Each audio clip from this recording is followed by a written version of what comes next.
Hello, in this video I'm gonna show you how to adjust your joystick scale in Rocket League Sideswipe. To do this, you can do it in menu. Just go to your settings, game settings, and joystick size. And here you can pick large, medium, small.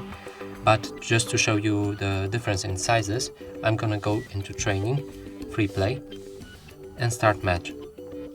And here you can see our joystick. It's this hat right here.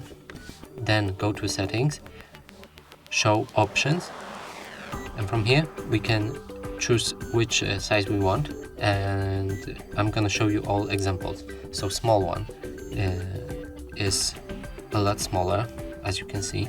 Then we have medium, which we already had, but I'm just gonna show you. It's this one, quite bigger. Then last option is large, and now it's much bigger.